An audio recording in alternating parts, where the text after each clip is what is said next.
Welcome, Hoosier fans, to this week's edition of Assembly Call Radio, where each week we discuss the most interesting topics in the world of Indiana basketball. This is our 180th edition of Assembly Call Radio, and it is our 635th episode overall of the Assembly Call, recorded on the evening of Thursday, July 30th, 2020. I'm your host, Brian Tonsoni. And let's begin this edition of the Assembly Call how we begin every edition of the Assembly Call, and that is with our Hoosier Proud banner moment. And Indiana is the national champion. When it comes down, Indiana will be champion. Smart takes the shot. Oh, what an answer!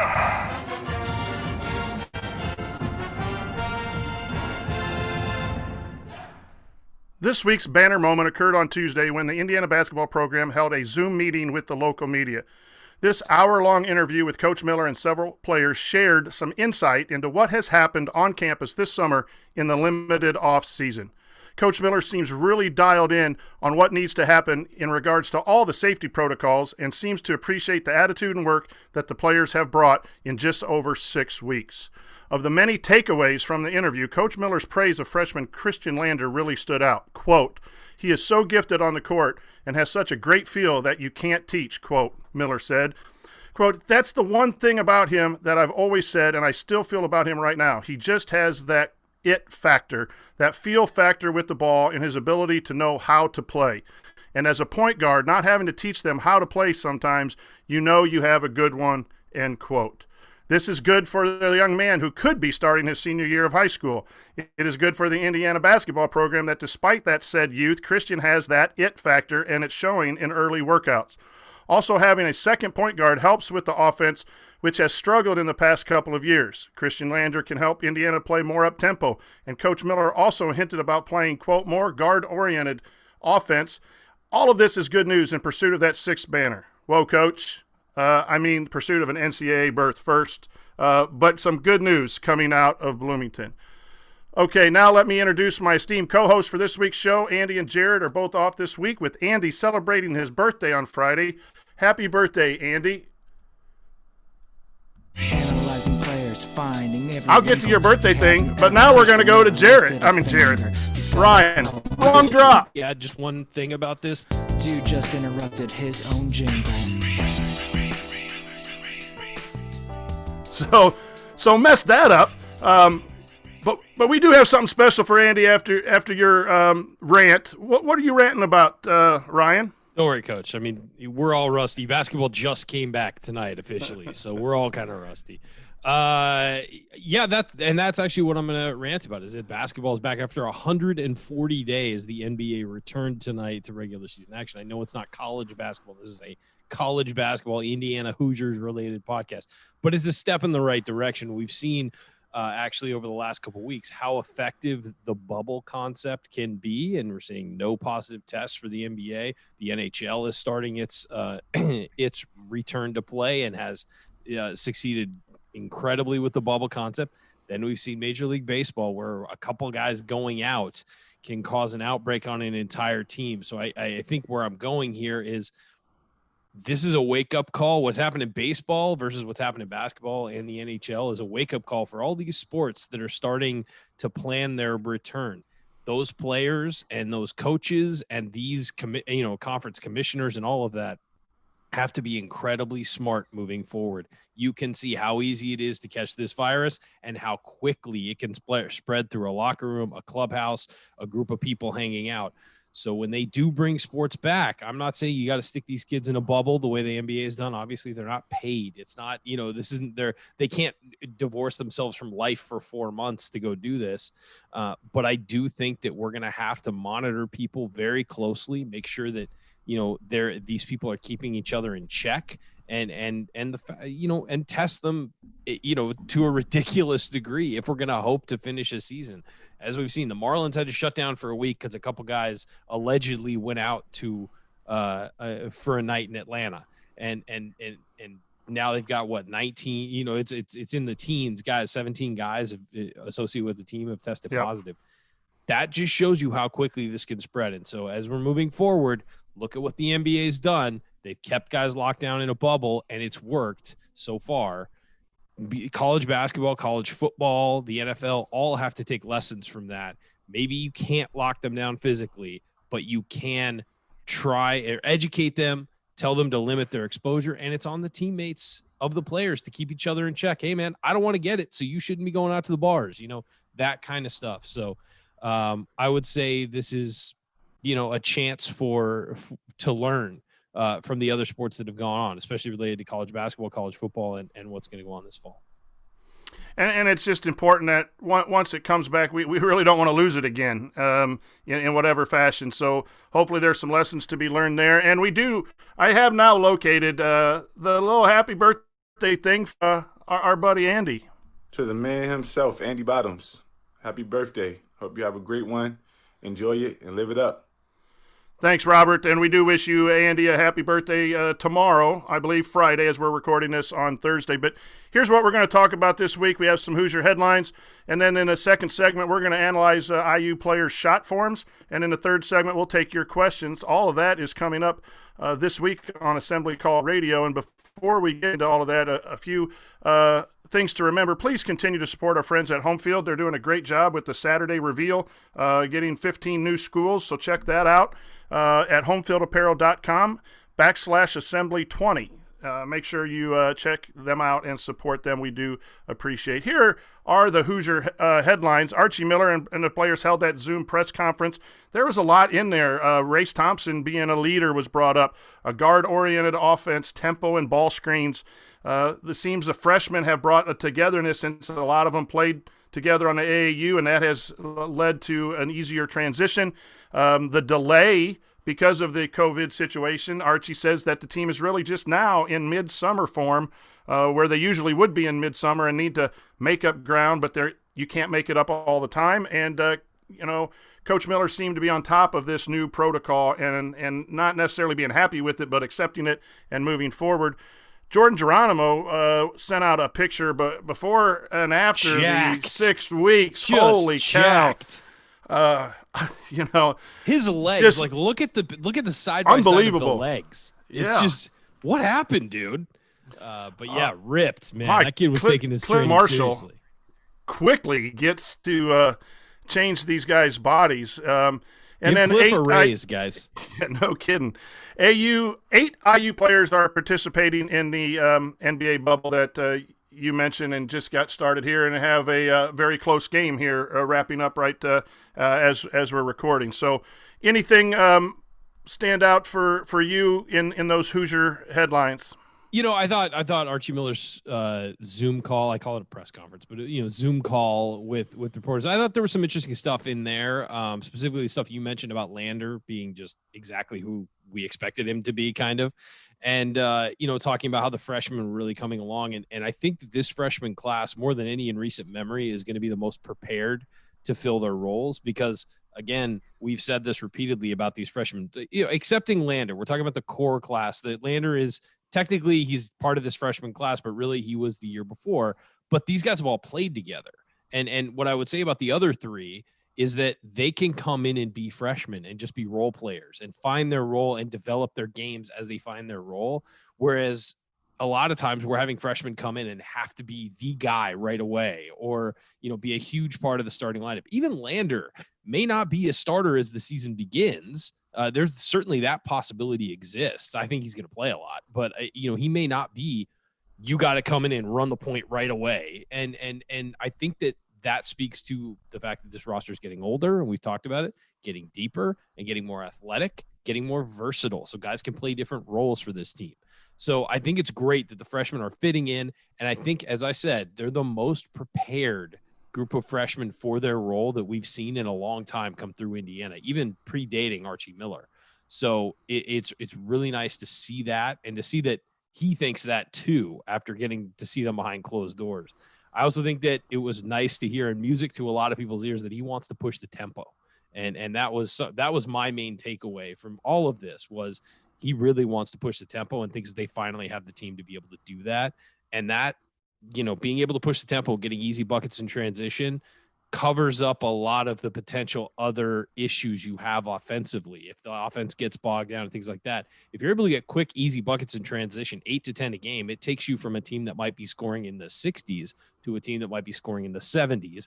And it covers up, as I said, all those other little flaws you might have. Getting easy buckets in transition makes it a little easier to wear the fact that you may not have a bunch of knockdown shooters if you can get points other ways. So finding points in other ways is a big deal for this team moving forward, whether it be from behind the arc because the guys develop and become better shooters, as we'll talk about, or whether it be from a big man running the floor or just everybody getting up the floor and getting an easy bucket in transition.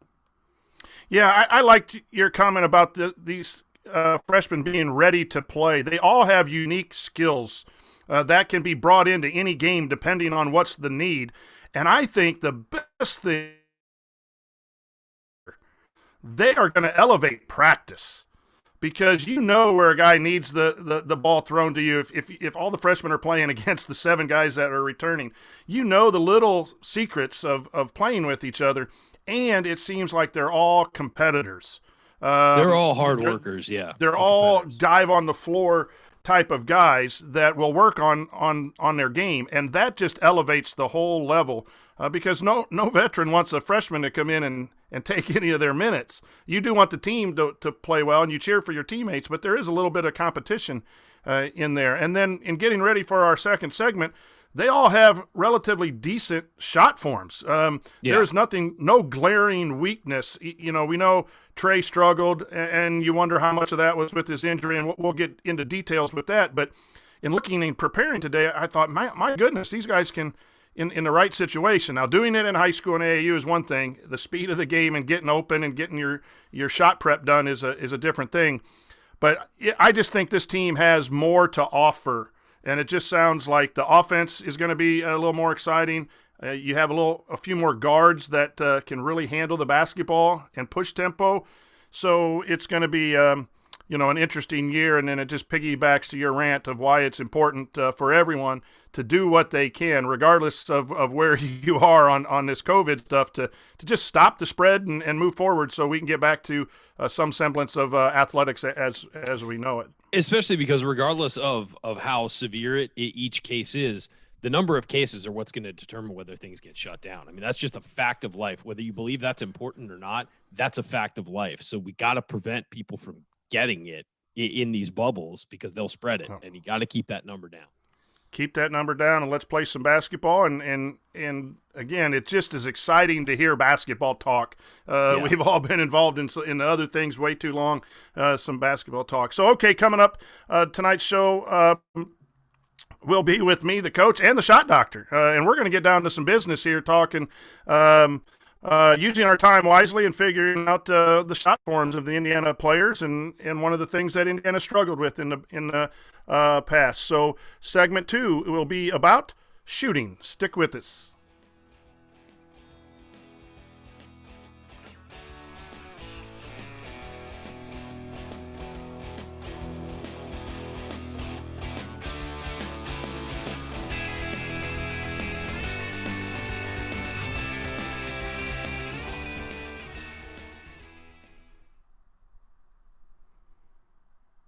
All right.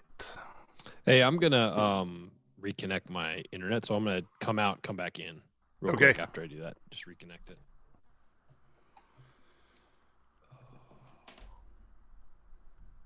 Hello, chat mob. I'll sit here and do a one-man show while Ryan's coming back in.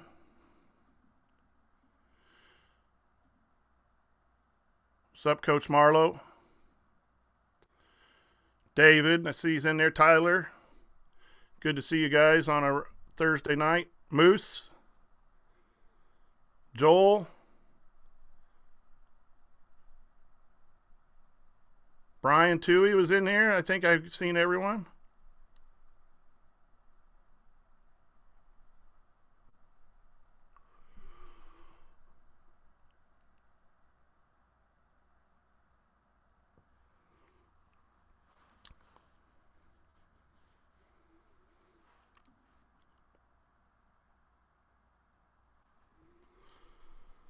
All right. So we'll send this out to you guys in the in the chat mob. One of our questions for later on is who's going to shoot the highest percentage. Hi, Charlie. How you doing? I'm wearing the hat for you there, bud. Let me get Ryan back in here.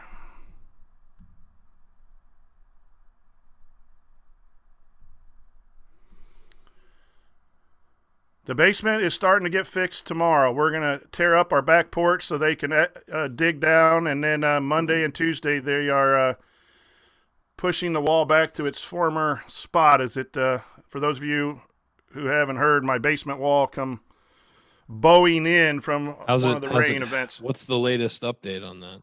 It's going to be fixed. We're tearing out the back porch so they can dig down tomorrow, and they braced it, so we got all kinds of forms in the middle of the room. Where is it in relation to you? Where's the bad part? Like, can you touch it from there? Or no. There's a wall. Okay. We have it's half finished and half unfinished.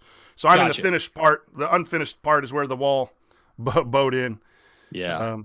So have you guys had the unfinished part for a long time, or have you been gradually finishing it, or did you just finish part of it and the rest? We just finished and left the rest for storage, and our the beer fridge is in there, and the washer and dryer, and got a door to that other side. So yeah, it's so funny that it like outside of California, everybody has basements. Here we don't have basements because obviously we have earthquakes, and it's so funny going anywhere else. And everyone's like, and I see there, I get a tour of the house and I'm like, oh, this is nice. Feels like it could be a little bigger. It's like, we have an enormous basement. Oh, right. Okay. There's just more like, where do you keep everything? Oh, right. Basement. That's right. This is our first basement. This is our third house, and the first time we had a basement, and we've enjoyed it. And immediately you took it over and made it your own. I tell you, this is a great story. We signed for the house August 6th at 10 o'clock in the morning. We were in Lafayette buying the paint for the walls down here, and you can see that they're half, cream and crimson. Mm-hmm. We painted it that night, and I'm not keeping this. How long have you lived in this house? 13 years, since 2006. About 14 actually now in August. I knew it was more than 10. 14. I didn't know it was that. Yeah, 14 years. So, for people asking, in California, we put our beer fridges in the garage. So typically, or it's just the regular fridge if you're that into it. But, so no, I've never had a basement, guys. No, I've enjoyed it. My sister has a house in Connecticut that has an enormous unfinished basement. It was built in the 60s, so there's actually a nuclear fallout shelter in it. With the big walls. They've made that their wine fridge. They put their wine fridge in there for storage. But I can't wait for them to finish it eventually because it's going to be, there's so much, there's a lot of storage down there, but there's a lot of space where you could do something really cool. I always wanted a man cave, and it usually was the third bedroom on a ranch house or whatever, just right off the living room. And so when this house came available, when we moved over here and it had a basement, I said, okay, I'm gonna take over the basement. So as you should have. You've clearly done a wonderful job with it. I love staring at it every time. I got all my 100 fitted hats over on this side hanging up. Let's see if you can see. Nice collection. So yeah, it's a total, it's really mature 53-year-old room. It's got all kinds of sports things, but we like it. As now, once the house doesn't fall down, then we'll be happy. So yeah. All right, you ready to? There's somebody in the chat insulting the beard. Guys, I've told you I don't like this. I can't get rid of it until I've had a haircut, though. So come on, relax. It's coming off as soon as possible. And people in there saying like, man, women don't like it. It's like, my girlfriend loves this thing. She likes it way more than I do. And that's all that counts. That's all, I guess. You've met Madeline, Coach. That's all that counts. Oh yeah. As long as she's happy. I have no opinions anymore. Nope. You're not allowed any. All right. You ready to roll? Yeah, let's do it. All right. Here we go.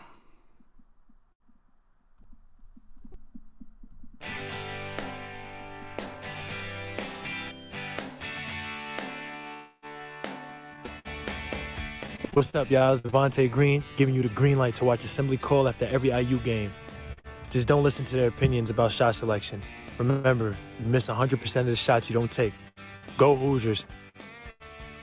Welcome back to the Assembly Call. We are going to talk shot selection. We're going to talk shot form. So, Devontae, if you want to tune in, maybe we can help you out a little bit. But thanks for listening to the Assembly Call. You can find all our content at our website, assemblycall.com. And if you ever want to join the chat mob during our unedited live broadcast or watch these replays and see all the in-between segment banner, then check out our YouTube channel at youtube.com/assemblycall. I'm the coach, Brian Tonsoni, here with the shot doctor, Ryan Phillips, and let's talk some shooting, which has been an issue for your Indiana Hoosiers for a while. And we're going to talk about the form, which is a big part of shooting. It's not the offense has to get good shots too, but we're going to talk about shot form. And Ryan, you are known as a shot doctor, so what are some of the key aspects to look for in a good shot form from a basketball player?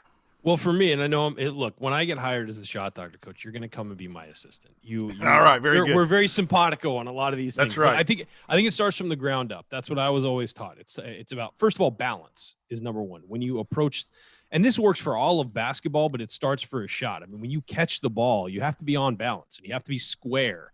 And when you catch it, you should always be square to the basket. And for shooting, for getting ready to drive, whatever, square up to the basket. Your feet should be planted in the same. I think you should be a little bit up on the balls of your feet, planted, facing the hoop, square, your shoulders, feet in the same position, facing the basket.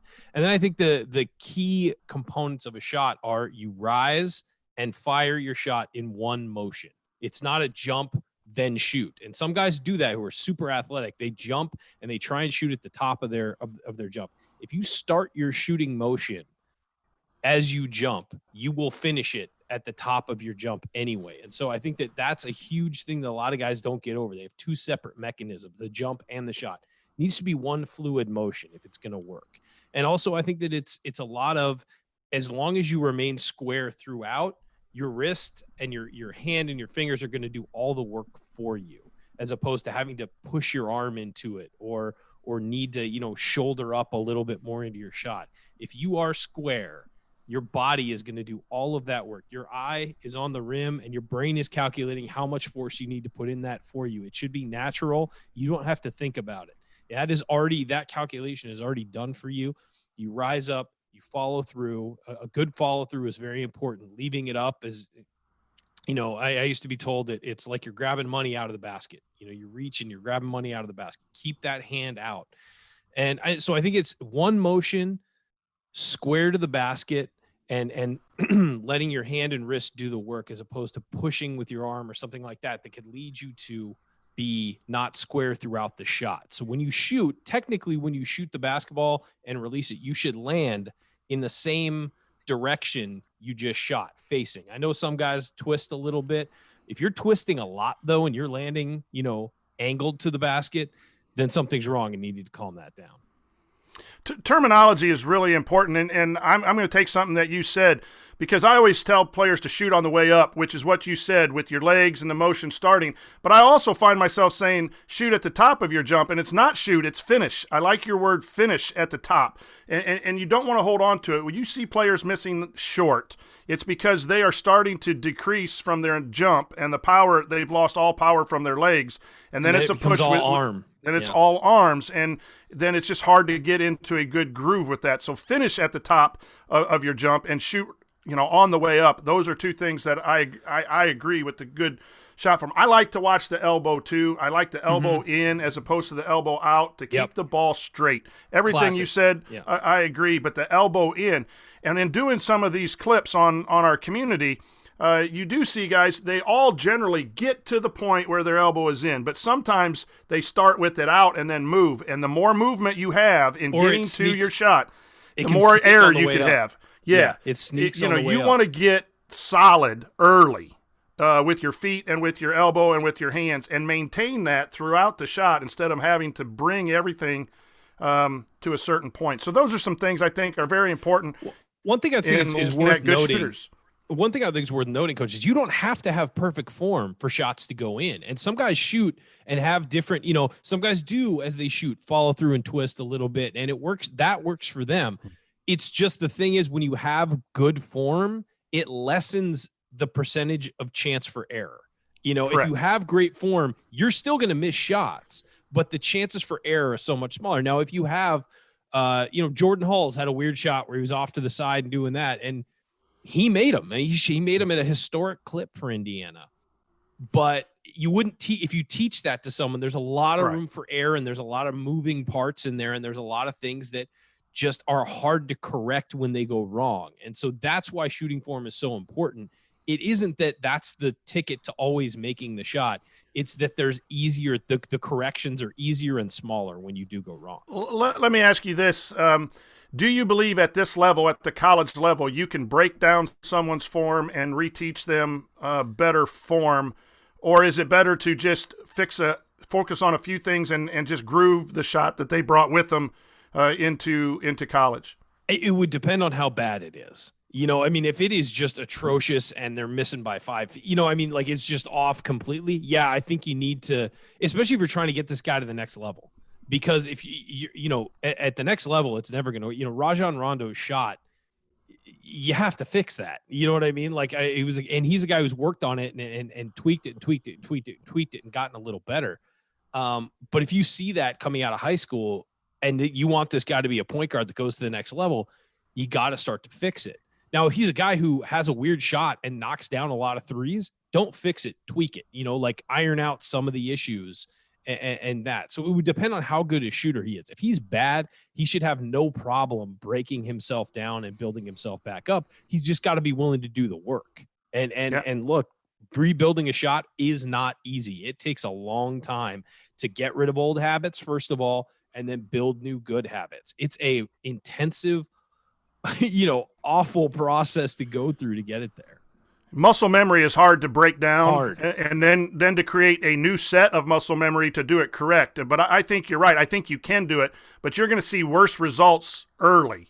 It might take a couple off-season workouts to really you got to identify it early, because it's going to be hard to do in one off-season. Yeah. And a lot of these guys are already grooved. But the things that I like to point out to shooters, if they have a funky shot, is just some constant things. A follow-through. A follow-through is a softer shot. So even if your form's not good, you can say, hold your follow-through. Land closer. You mentioned the landing of your feet.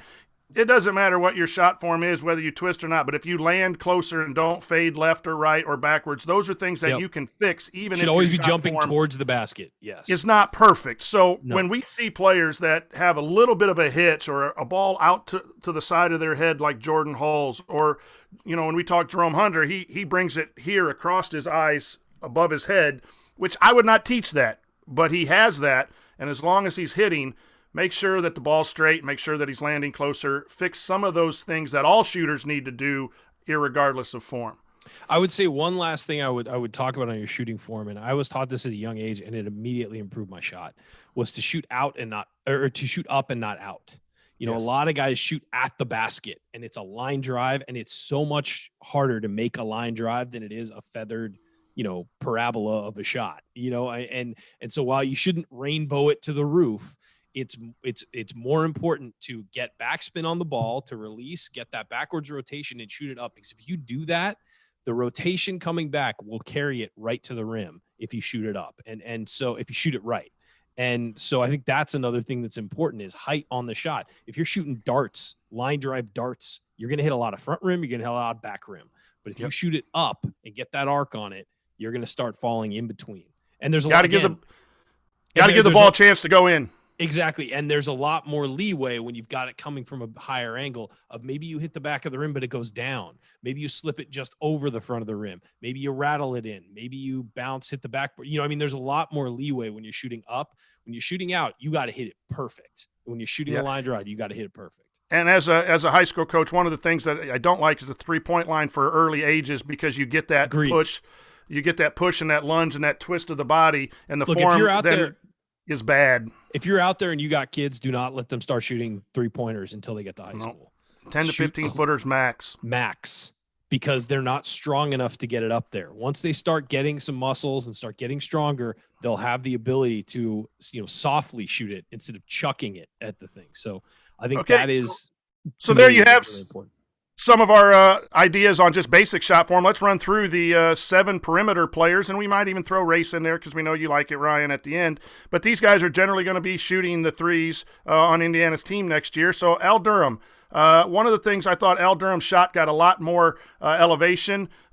He lifted the ball a lot better, and it was softer. And you saw his shooting percentage go up, and he's pretty good off the move, too, in getting planted and going straight up and straight down. A nice high follow-through. I think right now he's the best shooter, at least coming back, and the one that can maybe elevate up over 40%. Your thoughts on Al Durham shooting? Yeah, I think his shot has gotten smoother. I think he does rotate his body when he shoots a lot, but I think that it's not as egregious. He shoots on the way up and finishes at the top. He has a lot of good habits. I think he was a big part of that push last year. Indiana improved three-point shooting. Still wasn't great, but they improved their three-point percentage as a team almost 100 places. From it was 312 to 326, but they moved to 219th from 317th. And a lot of that was a guy like Al becoming more consistent with his three-point shot. He shot 34% as a sophomore, and then as a junior, he shot 38%. I mean, that's a significant jump given the volume. And so what I like about his shot is he catches ready to shoot is one. He's always ready to shoot or drive. And again, smooth, catches, goes, and it releases, as you said, finishes at the top. And I think that the ball looks good coming out of his hands. I think when he came out of high school, he didn't have a lot of good rotation. His release was a little off. He would sometimes be sideways on his release. Now he still shifts, but he shifts through the shot releases. If you snapshot that release, he's not as twisted. It's that he lands twisted. Yep. And so even that, he doesn't do that all the time. It's usually when he's shooting from the corner, you see that over from the straight on, he does pretty well. Rob Phinisee. Rob Phinisee at times was able to hit some shots. We detailed one of the games where he got early shots. His health has to play a big part of that. Was he healthy leg-wise and all of the issues last year? But we think I think Al can be better. I think sometimes we talked before the show about how quickly he gets the shot off, but I think he has pretty good form. Your thoughts? Yeah, I think it takes him a while to set up. It feels like he catches, sets, he'll catch the ball, set up, jump, shoot. I think he's got good form when he puts it all together smoothly, but it feels like and of course we're talking, tenths of a second here, how long it takes, but that stuff adds up if you're going through and the defender's closing out on you. And so I think that Rob has a good shot and is certainly improved, and it's improved definitely since his junior year of high school to senior year, to freshman year, to sophomore year. It's moved up the ladder of being better. I just feel like it has to be better as far as being quicker. And it feels like, Rob overthinks a lot. And so I feel like he's almost like, catch it. Should I shoot it? Okay, yeah, I'll shoot it. Let me get set and then shoot. Whereas it needs to just be instinctive. It needs to just go. Appropriately aggressive is what I call it. I'll give you a license to shoot. I'll also give you a license to miss, but don't hesitate. And if you miss too much, then we'll pull you back, which you needed to do with some guys at sometimes. Jerome Hunter, I think, is a nice shooter. He shot 36% in Big Ten play. He didn't shoot well early on. Some of that was because maybe he was coming back from a year off and was rusty. He has an interesting form because he starts the ball to the left of his head and brings it up over it across his body to get to a straight position, which can lead to some misses to the right.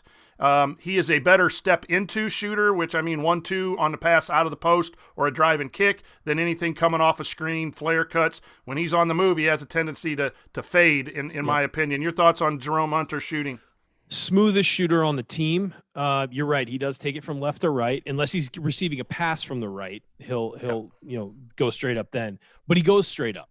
He does just catch and go, and he doesn't question it. And he doesn't have we talked about during the season saying he doesn't really have a conscience. He's willing to shoot at any time. And I like his form. I think it's a solid shooting form. I think some of his issues early on were he was line driving a lot of shots because he wasn't getting the lift of his legs that I think that he will eventually once he's fully, this coming year, he'll be fully healthy, we assume, as long as those tonsils heal up, right? But I think that he just jumps into his shot and it's the form of a shooter, and he has the confidence when he shoots of a shooter. And so I think, there's tweaks here and there. Maybe he fades a little bit sometimes. He shifts his body a little bit sometimes. But in general, he has all the things you want. He rises, he fires at the top, he finishes at the top of his jump, as you said, and he follows through with his hand. And he just has the confidence to go do it. He doesn't think about it. And I think that was a big difference between him and a lot of players on the team. And we put a clip together in our community, and in researching that, when he played over 20 minutes, he shot 52% from three. He needs to be a rhythm guy and get in that rhythm. And so I think that's important for Jerome. Another returner is Armaan Franklin, and I thought Armaan Franklin did a nice job shooting the basketball. His percentage wasn't really good. I think some of it was shot selection as opposed to shot form. As a freshman, did he really understand when and where and what time of game to take shots? But boy, he hit some big ones against Notre Dame in a big win and wasn't afraid to take one late in the game against Notre Dame. I look for him to be a better shooter because I think his form is pretty good as far as landing close, getting good elevation, the elbow is in. Those are really good things. It's just now playing at that speed of college and learning that game. I look for his percentage to go up. Yeah, and I think he rushed a lot of shots last year. Not his decision to take it, but through his form. He shot it real quick. And I think that happens when a freshman, everybody defends a little bit quicker at the college level than the high school level. So guys are closing out to you faster. So it was almost like a couple times when he would shoot that I saw on film when, researching this, it was sort of like, oh, I got to get it up real quick. And so he rushed through it. So when you rush, you're line driving or you're shooting it way short, you're not on yourself. You need to go up and shoot it confidently. He has the confidence to shoot. It was just in the midst of his form, he's rushing. And so I think, again, as he gets a confidence of playing at the college level, maybe now that he's done with his freshman year, he'll slow down a little bit. And the game slows down for you as you get older as well. So I think that all of that combined, he certainly has a form that could be a three-point shooter. I don't know if he'll be a 40% guy, but he's certainly a guy who can knock down open ones. You bring up a great point about shooting. You got to get ready to shoot fast. Once you decide to shoot, the form has to be fluid. It can't be rushed. So in a faster-paced college game, collegiate game, you've got to get to a spot that's a little further away from the defender. You've got to be a little quicker on your footwork. But once you start to elevate, you got to go through your cut faster to get you open. From once you decide to push from your legs, you can't really do the shot technique faster. You'll have a lot more air in the shot. So that leaves us 4 freshmen. We'll run through those somewhat quickly here as we're ending up section 2 of the show tonight. But Anthony Leal, I think, has really good form.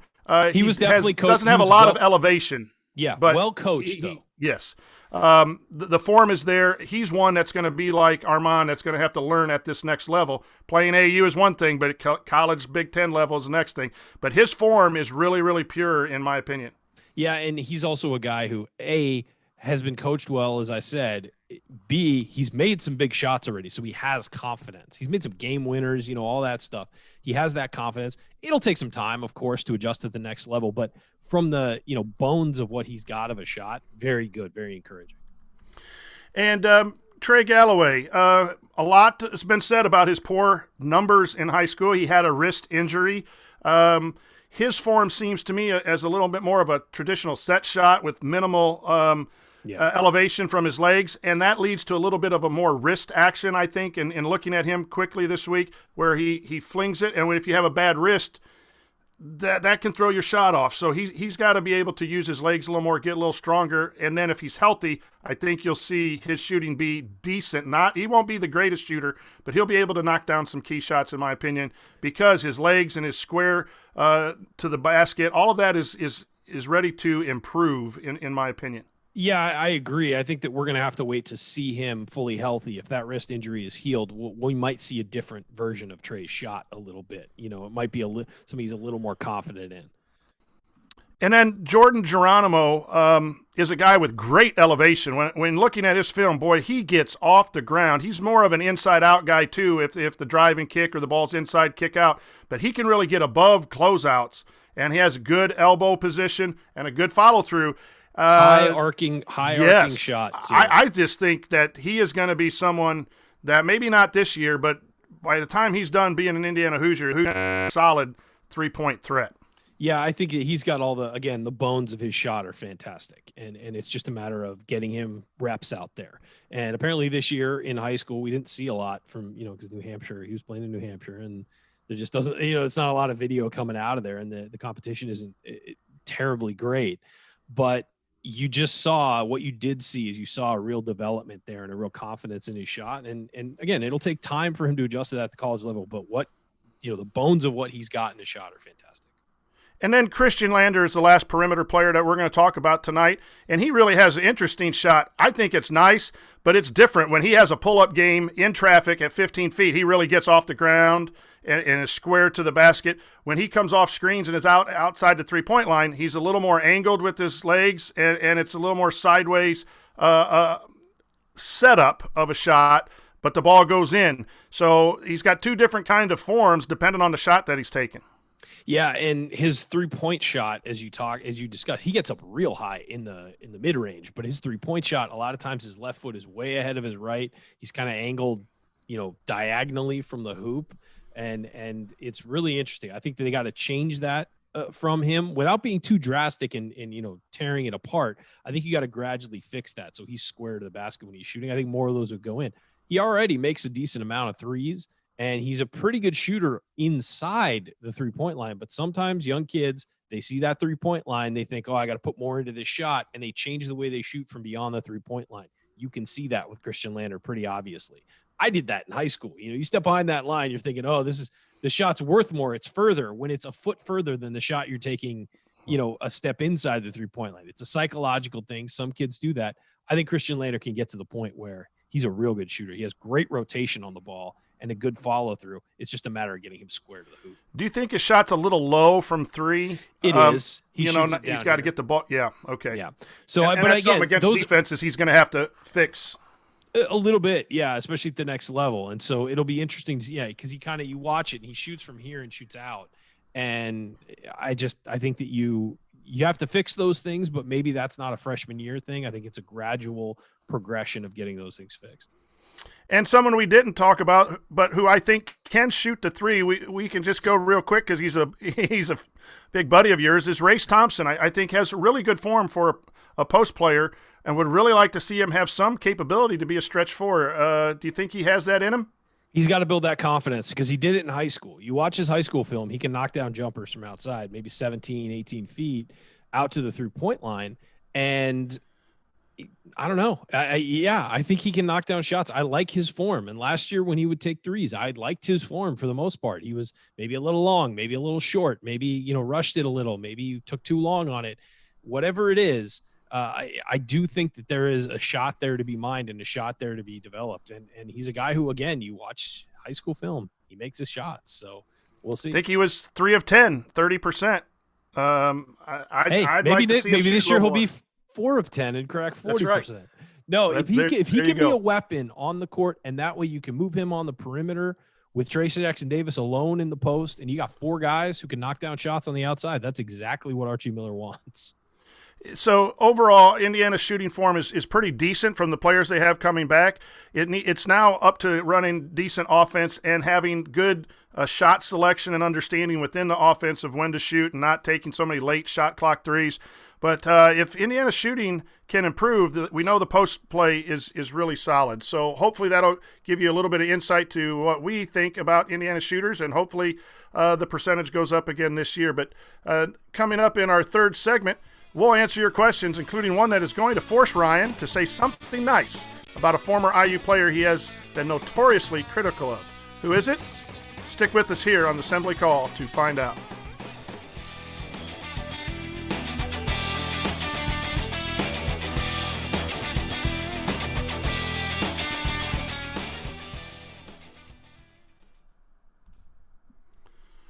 $38-25. I'll have a little explainer on that person. So we Who I have a picture of somewhere around here. Chris Yeah. from IU Artifacts gave me that picture, but I don't know where it is. we got to get out at 49:24. It's got 10 minutes. Yep. And so we got 38. We got 38:25. We actually got 10 minutes. Guys, the 11 minutes. the NBA game was on in the background. I switched over to the Padres to see what uniforms they're wearing. The Padres uniforms are so great. They're so clean. Oh man. Who ended up winning that first game? I have it right here on the big screen. I wasn't even paying attention. The Jazz did. So Okay. we may not get Zion in the playoffs after all. We can hope. Lakers, Clippers. Yeah. Game that doesn't really matter because the Lakers are going to have the number 1 seed anyway. Is that how many courts do they have? Is that the same I court? don't and they know. Just put the logos on in between, or do they have? Well, and I don't know if you playing noticed, courts? but so the Pelicans were the home team in the last game, and so they've superimposed the logos of the arenas on the courts. So it looks like it's the Pelicans home court. It says like Smoothie King on it because they play at the Smoothie King Center, and then it had Pelicans logos on it. And I don't know how they're doing all this, but how many courts are in the NBA bubble? Let's see. I know they got the practice courts in the ballrooms and stuff. Yeah. And this might be in a ballroom as well.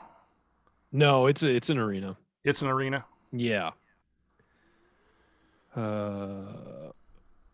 Dude, I don't know. I don't know how many. I don't know how many courts they're using. I know pretty sure it's multiple facilities and courts though. You would think like they had 2 games going 6:30, 9:30 that they would have 2 different courts for players to go because the shoot Lakers early and they were warming up while the other game was going on, so it's different courts. But I'm not sure. They got 2 or 3 performance courts and then a bunch of practice courts. Yeah, I mean, there's going to be once the thing ramps up, there's going to be teams playing at the same time. You know, there's going to be games going on at the same time, so they got to do a number of them. Is LeBron playing? Yes. LeBron and Anthony Davis. Anthony Davis got smacked in the eye the other night, but he started. Good deal. All right, we got Jay's question to start out, and then the perfect shot. I thought there's some really good questions for the topic today, so we'll just run through them in the order that I have them, and we'll go. Let's do it. All right, here we go.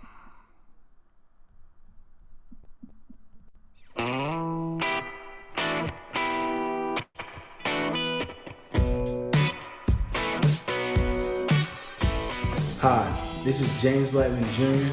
I never miss an open 3, and I never miss an episode of the Assembly Call. Go Hoosiers. Welcome back to the Assembly Call. I'm the coach, Brian Tonsoni, here with the shot doctor, Ryan Phillips, and we're just glad to have shooters like James Blackman Jr.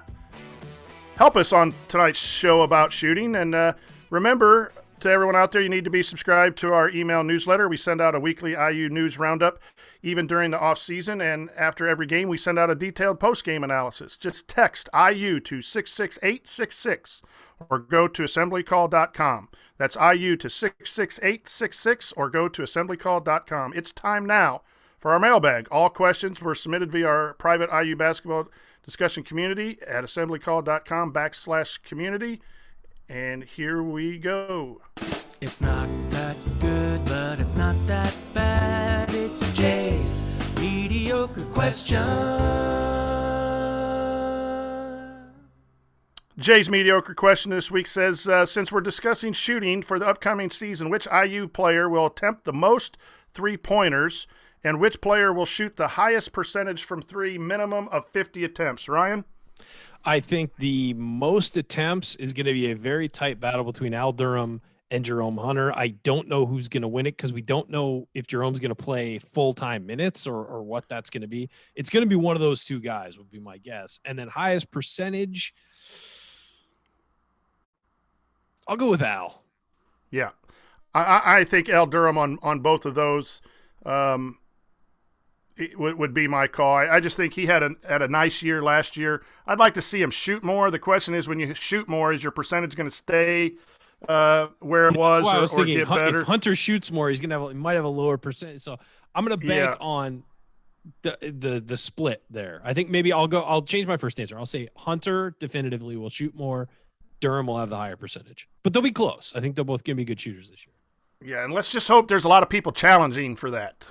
More guard-oriented, faster pace, inside-out threes going in, and a lot of people shooting good percentages. Richie asked this question. In IU history, who has had the perfect shot form and the perfect free throw form? And then he said, I just want to hear Ryan say something good about Alford because he's got to be one of the two answers, if not the only answer. It's Steve Alford has the best shooting form. Here's the thing. I've never had a problem with Steve Alford, the basketball player. The player, I loved watching Steve Alford play, even when I wasn't at the time I didn't grow up in Indiana, I didn't go to Indiana, but I watched Indiana play. I loved watching Steve Alford play. I don't love him as a coach. That's my only thing. But yeah, his shot form was picture perfect. The state of Indiana basketball, there's been a lot of shooters that come out of Indiana. I wrote down Whitman, Kitchell, Calbert Cheney's form was beautiful, right? Underrated guy who had great shooting form when I was in school was Marshall Strickland. I thought his shot was picture perfect. It's what we talked about. The jump, the finish at the top, perfect rotation, great release, square to the basket the whole way through. Well coached. Again, he was a guy who really had beautiful shooting form. I mean, just throughout the years, you go to Zeisloff and Matt Raw. Indiana has had shooters. That's what's been a struggle for us fans for a while here, to not have, and then we had a couple guys on the show tonight. Devontae could fill it up. His form wasn't bad. It just maybe was a heat check city at times. And then James Blackman Jr. had a beautiful shot, for Indiana. But we're probably leaving a lot of people out. Yogi was hit some big shots and had good form. So, there's a lot. Yogi had good form, especially by the end. Yogi had great form. Yeah. Alford was just pure with being square, elbow in on the catch, and from day one. Didn't need to really. He had it when he came in, so that is just obviously the player that we know is the best shooting for him. Chad asks, can you think of any Hoosiers in history that had an unorthodox shot that kind of worked, that shouldn't have worked, but maybe did work? My first answer for this is always Jordan Hulls because it was unorthodox. It was a shot, but he wound up, his release was good. It was that off. And again, he's probably a kid who started shooting like that when he was 7 years old, and he just kept it because it worked for him. And again, this goes back to that thing we said, don't let your kids shoot threes until they're strong enough to shoot threes so they're not hurling the ball at the basket. But Jordan Hulls made it work. And I watched him in high school through college. I mean, I covered him in high school through college. The guy's shot never changed, and you could tell he worked on it constantly to figure out the ticks of that weird motion and make it work. And, Coach, you mentioned another one that's really interesting because he's gone on to the NBA to become a really good shooter. Eric Gordon had a little bit of a hitch, a little bit of a fling over his head type action. Same with Jay Edwards we talked about. But all those guys got the ball to the right position eventually or had a good follow-through. But the key thing is the shot went in. But it wasn't Gordon, that pure form. Yeah, Gordon also shoots out, not up a lot. Like his release is far away from his body when he shoots and it's low. It's a little low. It spins back and everything and does those things, but he shoots it away from his body instead of – you should be – some guys, you should be shooting like you're in a phone booth, straight up or a little bit forward, and your form should be contained in a square. He was, way out with his. And that was an interesting question, trying to go back – And remember, were there anyone that was really knocked down shooters that didn't look good? But, Jordan Hulls with the one on the side on the shot. And the thing that I don't mind about Jordan's shot on the side was his elbow was underneath the ball. Yeah, there were elements of that were great. Yes, form. That was perfect. And he got off the ground and he held his follow through. Most shooters have the ball in front of their face, in front of their shooting eye, right hand or left hand. He had it just totally off, which made it unorthodox. But the elbow in was the key because the ball was kept straight by Jordan when he shot.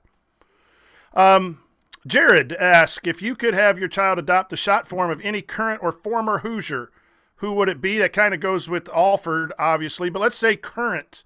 Let's just change that to current. Current? He did say one righty, one lefty, so it could be current or former. There's only one lefty on the team, right? But let's just Trace. But he's wanting us to talk Calbert Cheney there. Yeah, I know. It's Calbert Cheney, Jared. Yeah, it is. You want to teach Calbert Cheney, the all-time leading scorer in the Big Ten. So, Jared, the answer is Calbert Cheney, left or right-handed. If my son was left or right-handed, but no, Alford's another one. Yeah, of course. But boy, that's there's good.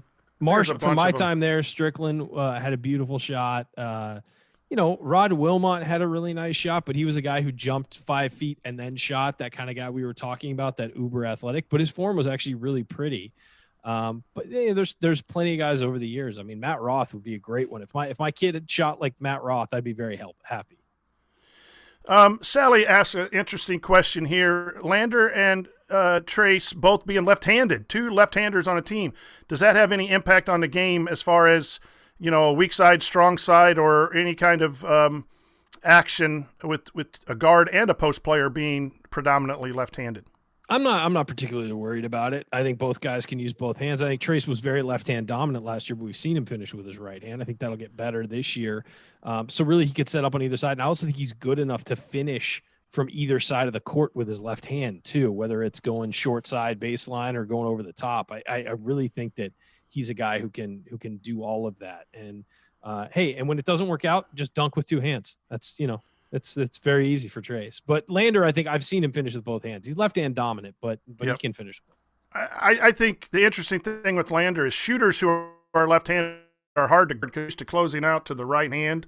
So many shooters are right-handed that a perimeter left-handed player actually is an advantage. I've coached a couple left-handers, and it just seems like, their shot form's been nice, but it's just weird for a young man to come and guard someone going to their left and shooting to their left if you played a lot of basketball. Sally also asked about any update on Jerome Hunter. I know that he had his tonsils taken care of. I don't know what the status is, but I haven't seen anything to the negative, so we assume that his tonsils are taken care of and he is in recovery of some sort, eating ice cream and popsicles or whatever you do when you get your tonsils out. Yep, seems like we're all good there. Seemed like he was. And we just got about a minute and a half, and Patrick asked this, that he still wants Ryan to rant on Archie talking about same-day game travel, which he did in the Zoom call. What did he say? I missed that part. He said that he's been on some messages with coaches or some Zooms and talking about different things, and he brought up, I forget which coach said that they travel on the day or the morning of the game. And so he said, we're trying to learn a lot of different things in this time with COVID and about basketball, about the protocols, and one of which might be, how do we travel? Well, didn't say he's going to do same-day travel, but he said he is at least thinking about that. I suggested they do that last year. They did it one day for the Nebraska game and won, so I frankly think I'm a genius. You already knew that, though. And I think maybe, it would be good because what they were doing on the road, the first couple of years didn't work particularly well. What would be the cons of doing that on game day? And we got about 30 seconds. You're just rushed and tired, I think, is the worry. But it also, you don't have to sit sleep in somebody else in a hotel room in a strange city in another bed you're not used to. You don't have to change your setup for the day as you would for a home game. You just show up and go. And it might not be the best idea in the world, but I was willing to throw out anything at that point of the season, and it did work. So, maybe that's what they need. And sometimes out of bad situations, something good might happen, and maybe it's our travel arrangements. That's it. We're done. No more questions. So that'll do it for this week's episode of the Assembly Call. If you'd like to see us do the show live, join us at assemblycall.com on Thursday nights for the live broadcast of our Assembly Call radio recording. And don't forget to go to assemblycall.com or text IU to 66866 to join our free email newsletter. Special thanks to Bob Thompson for producing all of the music you hear on the show, and thank you for listening. We'll talk to you again next Thursday night. Until then, take it from me, Jordan Halls. Keep your elbow in and your eyes on the rim. And go Hoosiers. Thank everybody for coming out. All right, I got to get out of here, folks. Thank you. All right. That'll do it. Nice. Oh, boy.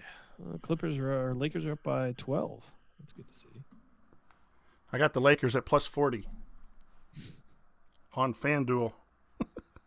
They did a promotion. Coach's gambling tips. big $5, $5 on a teaching salary. Hey, that's going to rebuild your your basement, Coach. My basement. That's right.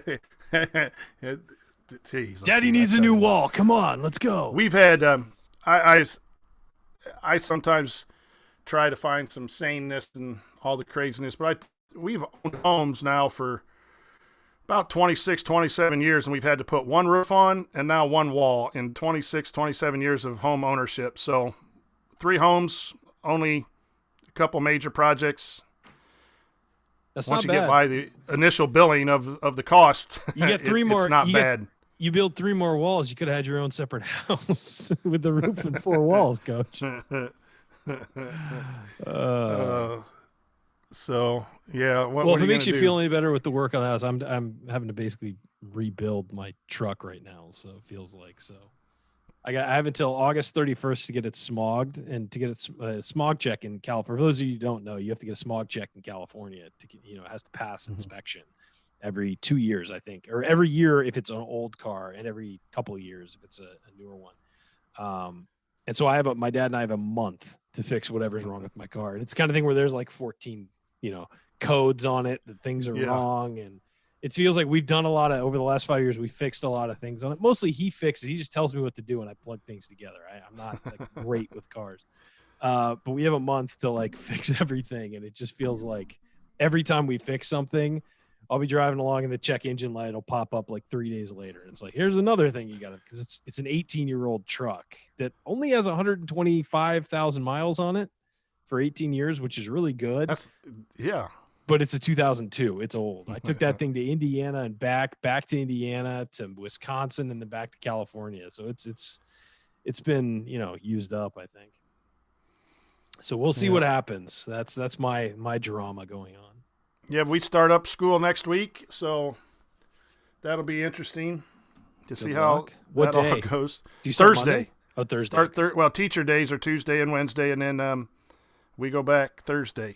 So we are in the good hope for me is that we are in a low rate county. Our percentage is real low. So I'm hoping that means good things for us going back. It still is a little. I think we need to be back. I think actual learning in the classroom is better than remote learning. Of course, I'm a big tech guy. We do a lot of stuff with technology, but you still need to have that mentor. But I just hope that we don't start and stop and, we go and get 10 to 12 people sick in our school corporation and have to stop. And I don't think that's good either. So, well, all we can do is, do our best and hope for the best. So that'll be interesting. But it's nice to have sports on. Got I know some baseball games on. I watched so much. I watched more baseball in the last week than I did the last season. Well, non Padres baseball. I watch Padres almost every night, but I watched more non Padres baseball last week than I've watched in years. Their uniforms are tight, smoking, dude. They are great. They are awesome. I haven't got them on TV yet. I'm gonna have to go find what channel they're on. I'll get you some brown and that gray. The outfits they had on the road the other day when it was gray with the brown tops. Oh, the brown tops are amazing. People think that the ones they're wearing tonight, which is almost like sand colored, and pinstripes, and then the brown and gold are the best ones. Oh yeah. These are nice. Yeah, with the matted brown helmet. Yeah. Dude, they're so good. I will say, people with the Padres knocked it out of the park, getting away from that generic blue and white that they had for so long, which just isn't San Diego at all. I mean, they basically look like a darker Dodger uniform, Well, and they got the old colors back without going to that crazy old, like the Astros went through it, the Padres went through it, where it's really flamboyant baseball uniforms, more softball, it's very league thing, right? This is very baseball with colors that you don't see a lot. It doesn't look like an Arena League football uniform where they're trying to be big colors, and it's very cool. I love it. And they're very popular. People are apparently buying them from out of state like crazy. So any thoughts on Joe Kelly? Honestly, he went for the head. I think his suspension is deserved. I like if he'd thrown at the hip or the ribs, I'd be like, don't even suspend him. Like, give him a game. Like, but going at the head with a night, you go to Bregman. I mean, look, I have no love for the Astros. I think what they did was awful, me neither. and I think they should be hit and thrown at all season. But going at Bregman's head at 98, no, you deserve to be suspended because somebody can get hurt. You know, that's like, and that's not just a career altering, but a life altering injury could happen. I'm generally not a throw at people type of guy in baseball. I know there's a lot of tradition in that, but I do think games police themselves, whether it be hockey, basketball, whatever. What the Astros did, and I'm also careful to say that other teams weren't trying to do something else with binoculars or something else. But when you're caught and you're banging trash cans and it shows that you won, and I don't have any sympathy for you. But I don't want balls at the head. That's different. That's too far. Yeah, But I did like the pouty lip and the he was hilarious. I even wrote that on Twitter. Like words afterwards. The other thing about Joe Kelly that's weird is he was on the Red Sox in 2018 and won a World Series there when they did the same thing the Astros did. I mean, I know, with Joey Cora moved over. So it's Alex Cora, not Joey. Joey was Alex. That's right. Played for that's right.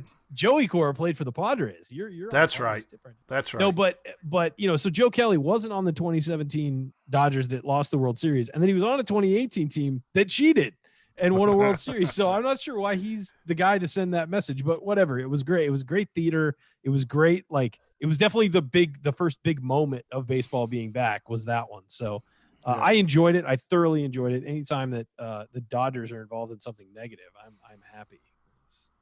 Here's my idea, and then I'll let you go. I, as a coach or a fan, I would love to have I know they don't want to be mic'd up all the time, but I'd love to hear the noise. Without fans now, you can hear coaching. Have a crowd mic somewhere, and then maybe it's a pay-per-view or something where if you wanted to subscribe, you could, and you get all that.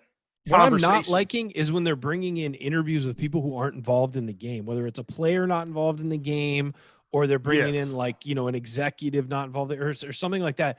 Like, I don't like that. Like, I would so much rather do the spring training thing where you get an interview with a player on the field. Like, that's interesting to me. Those spring training interviews where they're interviewing guys, like they did one with Mookie Betts that was really famous where they were talking to him and a fly ball got hit over his head and he just screamed, "Oh, not getting this one, fellas." Like that kind of stuff is awesome. And so I would like more of, but I don't like these side interviews and stuff. I get that the players probably don't want the language that's used on the field mic'd up, but it is great. I mean, I love, when a guy hits a home run, hearing the whole bench go nuts. Yes, exactly. There's no crowd there. Or when it flies over the bullpen and the bullpen is screaming and you can hear it there too. I mean, basketball's got it done right because they can bubble, and if everyone stays in, they're going to be safe. But I miss the arenas, like the different courts and everything. Like this is gonna get old to me, seeing the same court for all of the NBA games. There's something about going to LA and that, where baseball, at least you got the unique stadiums without fans, and you're going to see some at Wrigley, you're going to see some at Fenway, you're going to see some at Petco Park. You still have the park there. That's but the basketball being the same.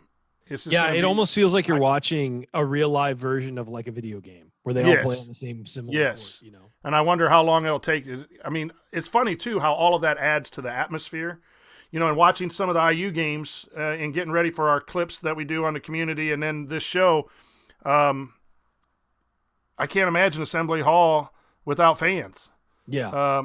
And I'd rather have it. I'd rather have college basketball without fans than no college basketball. But boy, that is a weird feeling. It is. It's odd. It's going to be odd. It's going to be especially odd with football. I think it's going to be, football is the big one where the crowd really impacts a game more than anything. I think football it has a home field advantage, and to just have quiet is going to be very strange, extremely strange. All right, guys, I got to go get dinner. All righty, man. Thanks, Coach. I appreciate it. Yep, good job. Great talking, shooting with you. Everyone should be set for the season. If they're not, you guys ready? Need to replay this over and over. We need to do a course. Yeah. All right, guys. We'll see you. Later, buddy. Bye, guys. Thanks for listening. Yep.